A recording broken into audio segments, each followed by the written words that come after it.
Olá, sejam todos muito bem-vindos a mais uma resenha semanal do NP Agro. Hoje aqui, de volta no nosso modesto estúdio, para falar um pouco do que aconteceu ao longo dessa semana aí dentro do agronegócio. Fernando Lopes, mais uma vez, aqui com a gente também. E semana agitada, Fernando? Semana agitada, lembrando que nós estamos aqui na sexta-feira, 21 de março, né? Ninguém sabe quando vocês vão ver. Então é sexta-feira, 21 de março, agora são 9h49 aqui no meu relógio. Semana agitada, eu acho que tem alguns assuntos aqui que a gente pode tratar. Não tivemos grandes notícias a respeito da safra de grãos que a gente está acompanhando. Toda semana a gente fala alguma coisa aqui, aparentemente está tudo bem. Estamos naqueles números que a gente deu na semana passada, mais soja, mais milho, safra recorde, aquela coisa toda, né? Na semana que vem, agora, no dia 27, se eu não estou muito errado, a Agroconsult, que faz um trabalho muito legal, que é o Rally da Safra, né? Eles vão a campo fazer um levantamento de campo. Legal. Eu fui. Você já foi quantas vezes no Rally da Safra? Não sei, muitas. Muitas vezes, né? Eu fui uma vez só. Mas algumas vezes. É divertido. Eu achei muito cansativo, muito bacana. Mas muito legal. Mas eles fizeram visitar os principais polos. Na semana que vem eles fazem mais uma atualização ali da safra. O número deles é um número importante, né? Porque tem esse trabalho de campo, o André Pessoa e o André De Gaspieri, né? De Bastiani, desculpa.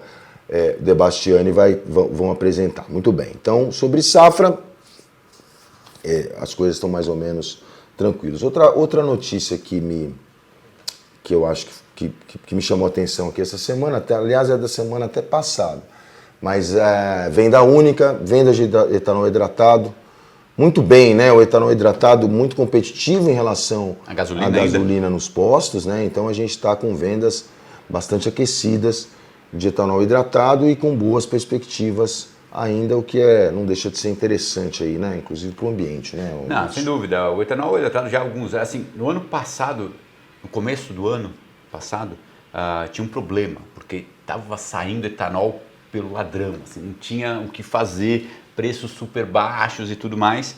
E aí a Única começou uma campanha de marketing mesmo, publicitário, para estimular o uso de etanol, com o discurso que era favorável para o meio ambiente, né?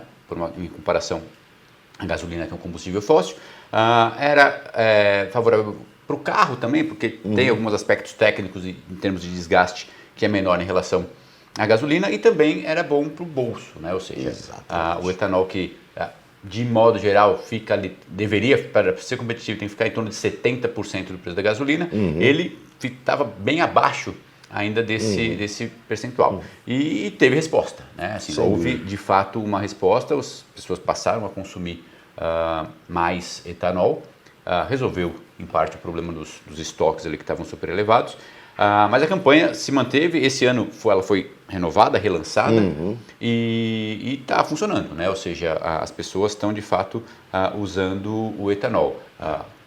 Eu sempre tendo a acreditar que o principal motivador é o bolso. Mas porque a situação não está fácil para ninguém, e as pessoas, quanto menos gastar, por mais que você tenha que mais vezes abastecer o carro ali, porque o consumo é um pouco maior, mas ficando ali abaixo desses 70%, sempre é atrativo financeiramente. E eu moro aqui na Zona Sul de São Paulo, além da questão dos 70%, tem uma outra questão que é o número absoluto. A diferença entre o litro da gasolina para o litro do hidratado, pelo menos ali onde eu frequento, Zona Sul de São Paulo, região da Vila Mariana, é R$2. Esse número redondo de R$2 é uma coisa que assusta. Simbólico. Você vê a plaquinha lá e você acaba também indo. Bom, eu tenho um carro eu tenho um carro flex, né? Nunca viu gasolina, tá? Então ele só anda a etanol, aqui é agro. O meu depende. Se eu vou viajar, se eu vou pegar uma distância um pouco maior, eu ponho gasolina porque ele rende mais, eu consigo andar mais quilômetros. Sei. Mas na cidade, via de regra... Não, aqui é agro, só entra etanol no meu carro. Bom, aí nós tivemos uma discussão interessante aqui no Senado, até sempre, né, o valor, o Rafa Walendorf também cobriu bem, a gente também fez, outros veículos deram, mas o ministro da Agricultura, o Carlos Fávaro, então teve uma audiência lá na Comissão de Agricultura do Senado para apresentar as prioridades do Ministério para o biênio 2025-2026. Tem mais do mesmo, que temos que reforçar a defesa agropecuária, isso sempre acontece, né? Agora tem algumas coisas concretas que eu achei interessantes, investimento e reforço na estrutura do INEMET, né, para previsões meteorológicas, novas estações automáticas, eu acho que é uma coisa bacana.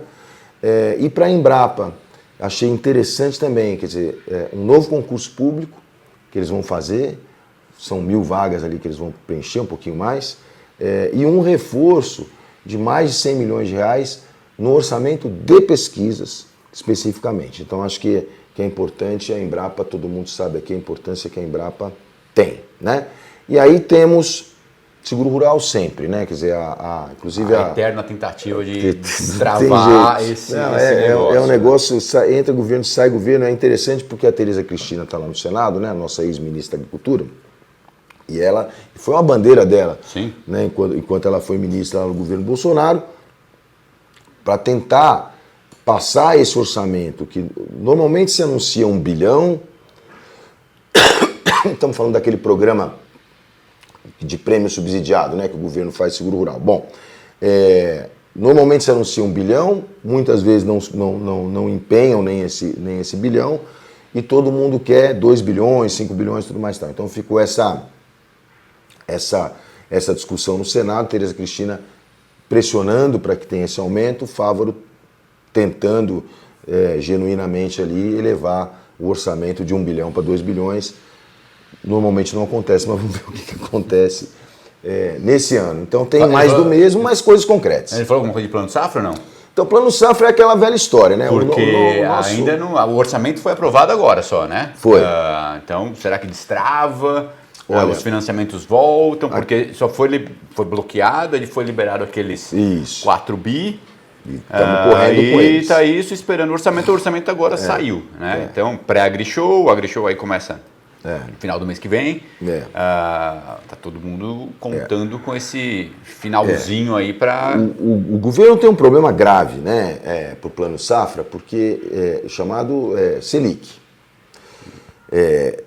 Esse juro do jeito que está, e é exatamente isso que interrompeu a liberação do crédito rural agora para a agricultura empresarial, a questão Selic maior, se o juro do Plano Safra fica muito abaixo da Selic, o governo tem que entrar aqui repactuando ali, né, equalizando, né, que é a palavra, um dinheiro muito maior. Porque como é que funciona? Vamos, números redondos aqui para entender. O governo apresenta um plano safra com os juros ao produtor de 10%, só para arredondar aqui, 10%. A Selic está acima disso, tá certo? Vamos supor que estava a 12%. Então o governo faz um orçamento para ele equalizar 2%. Só que se a Selic, ao longo do desenrolar do plano safra, vai a 14%, aqueles 2% que ele estava equalizando e estava em tese garantido, ele passa a ser de 4%. E aí começa a faltar dinheiro em um ambiente que a gente está numa briga fiscal eterna. E aí bloqueou-se tudo. Então a Selic é sempre um problema. Nem tanto o valor dela propriamente dito. Claro, quanto mais alto, pior. Mas é o fato da flutuação dela ao longo do tempo. Então não importa muito qual é a taxa, desde que ela fique onde está. Mas a questão se a gente tem hoje uma Selic de 14,25%, não é razoável a gente imaginar que a gente vai ter queda de juros nas linhas do Plano Safra. Porque não existe nenhuma perspectiva de queda da Selic. A Selic então, muito pelo contrário. Exato. Então, nós temos esse problema, que é um problema complicado de resolver o Plano Safra, que é a questão dos juros, né? Para a agricultura empresarial, o governo normalmente tem privilegiado aí, o governo Lula, os juros da agricultura familiar, o que também está muito certo, porque precisa ali de um apoio maior. Mas enfim, então esse é um nó importante aqui para a gente destravar de Plano Safra. E um número de uma taxa de juros para a agricultura de 2 dígitos assusta. Assim, assusta. Não é algo que o produtor receba bem. Independente de ser 10, 11, 12, Exato. Ter 2 dígitos ali no é verdade. No contrato de crédito, claro, é algo que assusta o produtor. Sempre dá uma travadinha, embora todo mundo que olhe para frente hoje veja na próxima safra de grãos também aumento de área, aquela coisa toda, porque aqui também a gente não para de plantar, todo mundo planta, o produtor planta, e é isso aí, é o que faz esse crescimento todo da nossa agricultura. Para vocês terem uma ideia, eu sempre gosto desse número, né? Eu me lembro de 2000, eu acho que a safra bateu em 100 milhões de toneladas, 2000, 2001, se eu não estou muito errado, né? Estou falando de 2000, 2001. Nós vamos ter praticamente 100 milhões de toneladas esse ano só de safrinha de milho. Foi o Pratini, foi na época do Pratini, se eu não me engano, foi o Pratini então, que anunciou esse 100 milhões. É muito crescimento, a gente continua crescendo. Mas enfim, e aí tivemos essa discussão, né? O Fávaro já falou de defesa agropecuária, a gente falou bastante de carne bovina essa semana, teve bastante coisa aí de carne bovina, mas nessa área aí de comércio exterior a gente teve, e nós contamos essa história, né? Você leu primeiro aqui no NP Agro, história aqui do Alexandre Inácio, mostrando algumas inconformidades ali em cargas de carnes exportadas para os Estados Unidos. Não é o fim do mundo, é um volume relativamente pequeno, mas não deixa de mostrar como está todo mundo muito atento. Eu acho, inclusive, todo mundo muito atento a esse crescimento do Brasil em algumas áreas no mundo, né? A carne bovina é uma delas. Os Estados Unidos, vamos lembrar, tem um problema de oferta de gado terrível, a carne está caríssima. Os Estados Unidos estão importando muita carne bovina do Brasil, se transformaram no segundo principal destino das nossas exportações de carne bovina em muito pouco tempo. Nós temos nos Estados Unidos 2 frigoríficos brasileiros que estão lá nadando de braçada não porque a situação lá está difícil, mas que tem um ótimo posicionamento, que são a JBS e a Marfrig, com a National Beef. E aí você começa a ter esse tipo de coisa que a gente teve essa semana, né? Exato, isso aconteceu no mês de fevereiro, né? Esses problemas todos, basicamente 2 lotes de carne exportada pela JBS para os da JBS aqui no Brasil para os Estados Unidos estavam em más condições, assim, com mais condições de preservação, provavelmente algum problema de refrigeração, enfim. E isso levou a um bloqueio de pouco mais de 9 toneladas, 9 mil quilos de 9 toneladas que foram bloqueadas. Aí a JBS me aparece com um outro problema, curioso, encontraram uma faca dentro da caixa. Se vocês acessarem a matéria lá, vocês vão ver a foto, tem foto inclusive, de uma faca dentro da caixa de carne. E, parecido com isso, a Minerva também teve um problema como esse, né? Foi achado um gancho que se usa geralmente para você manusear a carne, né? O pessoal que faz a desossa lá, eles usam um gancho para manusear a carne e fazem a desossa com a outra mão. Um gancho, um parafuso, uma arruela também, né? de parafuso e alguns pedacinhos de plástico e tudo mais. Nesses 2 casos, tanto da JBS quanto da Minerva, que foram encontrados corpos estranhos, né? Que é assim tecnicamente que se define, foram lotes que passaram pela fiscalização da vigilância sanitária, chegaram até o ponto de final, ali, de destino, né? E ali, quando abriu-se a caixa, foi identificado esses problemas com a carne, que aí fizeram o caminho inverso, né? Aí a empresa notificou o USDA, que aí foi lá e notificou o Brasil sobre esse problema. Há quem diga que isso pode ter sido alguma manobra dos Estados Unidos para fazer algum tipo de pressão nas exportações brasileiras. Pode ser, mas a gente não tem como provar isso. Pode ser também que houve alguma falha no sistema de controle aqui no Brasil e que passou-se esse tipo de problema.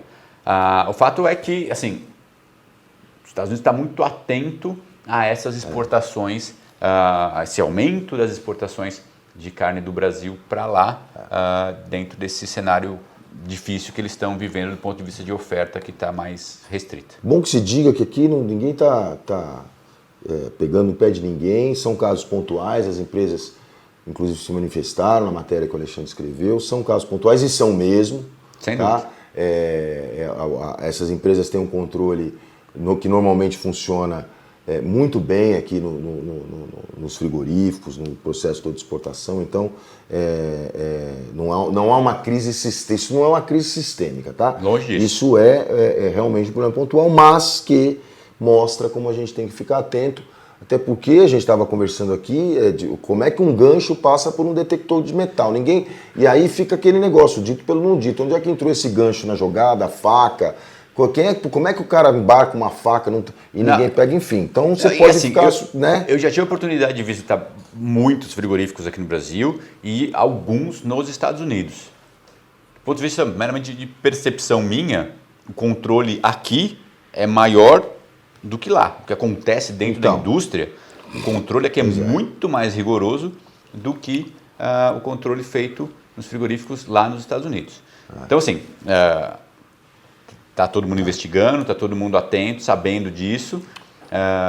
Vamos ver como é que isso se desenrola. Né? Muito legal o que aconteceu com essa matéria. O site Notícias Agrícolas, que é acho que hoje em dia o portal de agro de maior audiência, né? Muito corretamente, enfim, gostou da matéria, veiculou a matéria, dando crédito aqui para o NP Agro, botando o link da matéria no pé para olhar, para quem quisesse ler a íntegra. Então a gente agradece muito ao Notícias Agrícolas por essa postura, muito bacana, muito obrigado. E nos ajuda aqui com a nossa audiência também, porque nós somos um site novo, estamos começando, então é muito bacana quando um gigante desse estabelecido dá esse crédito para a gente. Muito obrigado. E essa questão das exportações para os Estados Unidos pontuais aí, também mostra que as exportações cresceram, né? Essa semana. Então, aí o que acontece? No geral. Muito. Então aí tivemos essas notícias. Então, no início da semana, a Abrafrigo entregou a compilação. A Abrafrigo é a Associação Brasileira dos Frigoríficos, né? Então ela sempre faz uma compilação ali de dados de exportação baseado ali nos números da Secretaria de Comércio Exterior, a nossa querida SESEX. E aí nós tivemos mais um mês de $1 bilhão de exportação em fevereiro de carne bovina. Janeiro já tinha sido 1 bilhão, fevereiro 1 bilhão. China e Estados Unidos destaque com mais volume e mais preço, melhores preços. Então o Brasil está num ritmo muito forte de exportação de proteínas em geral, carne bovina em particular, ainda se aproveitando muito desses problemas que a gente tem de oferta em outros países, né? Principalmente nos Estados Unidos, que são normalmente grandes exportadores e então continuam exportando, mas estão importando bastante coisa aqui do Brasil para complementar a sua própria oferta. Tivemos isso. E aí, por falar em ciclo, porque estamos falando aqui do ciclo da pecuária negativo, do ponto de vista de oferta lá para os Estados Unidos, o que acaba encarecendo os preços ao longo da cadeia. Mas tivemos aqui também notícia de abate no Brasil, não é isso? Abate, que fala um pouco sobre o nosso ciclo aqui. Exato. No mês passado, o IBGE soltou os dados de abate referentes a 2024 e ao consolidado de 2024 e ao último trimestre do ano passado.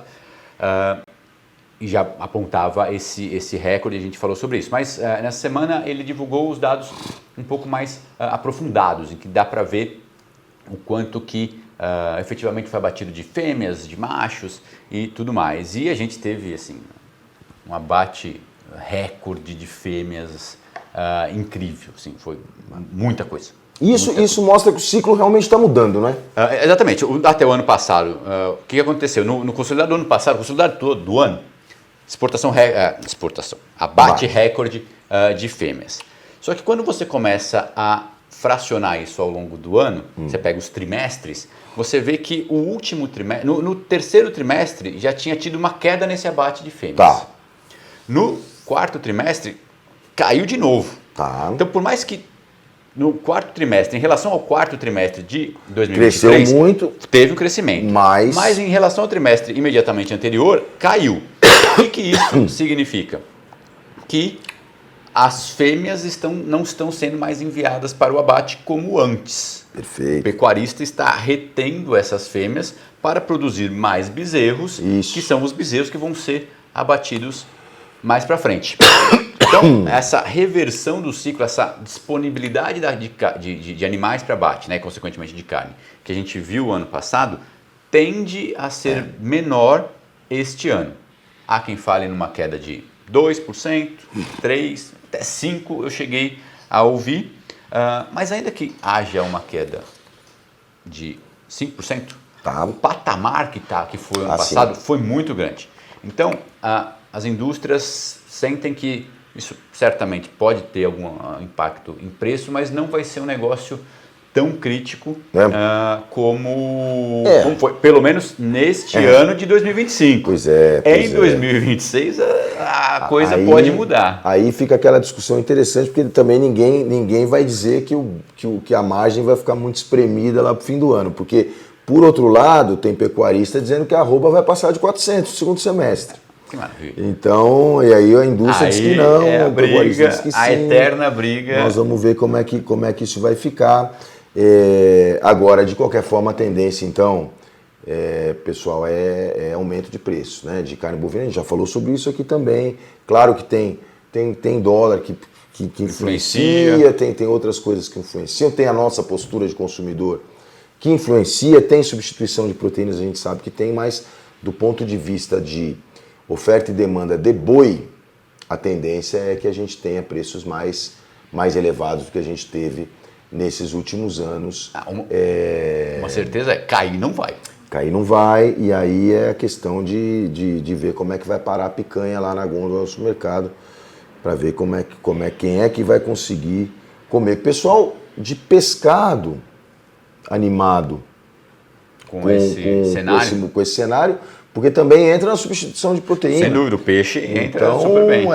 Então você tem aí uma movimentação nessa área de proteínas interessante. Nós vamos continuar acompanhando esse assunto aqui. Semana que vem, segunda-feira, o presidente Lula, uma comitiva de 500 empresários, começa no Japão. Olá. Vai para o Japão, fica até dia 27, depois vai para o Vietnã. Entre outras coisas que o governo vai fazer, é tentar abrir o mercado da carne bovina japonesa. Há uns 20 anos. Por baixo. Por baixo, para chutar por baixo, que é o que eu lembro, não sei antes. Eu por baixo, 20 anos tentando abrir.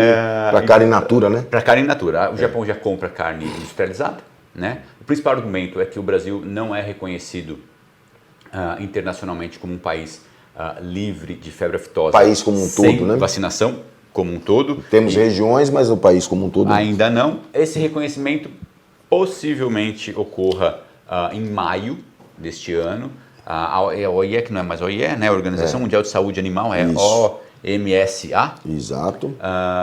Ela está na agenda ali para ter esse reconhecimento. Então, esse é um argumento que está sendo levado lá para o Japão. Sim. E o Japão é o terceiro maior importador de carne bovina no mundo, atrás da China, Estados Unidos e vem o Japão.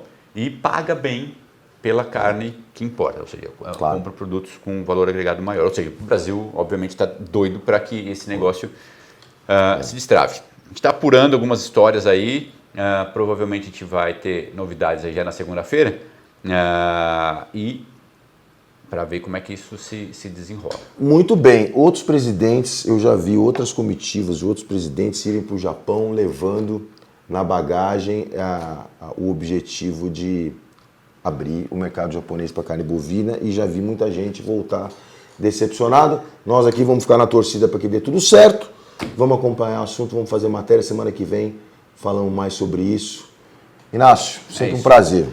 Prazer, obrigado mais uma vez pela audiência, por nos acompanhar, e continue seguindo a gente em todas as redes sociais aí. E também verdade, né? npago.com.br. No site, né? Sempre. E também nas redes sociais, no nosso grupo de WhatsApp. Quem quiser acessar e entrar no grupo é livre, é só clicar lá no nosso site, tem um link direto para fazer parte do grupo. E vamos nos falando, qualquer momento, estamos de volta. Tchau. Até mais. Tchau, tchau.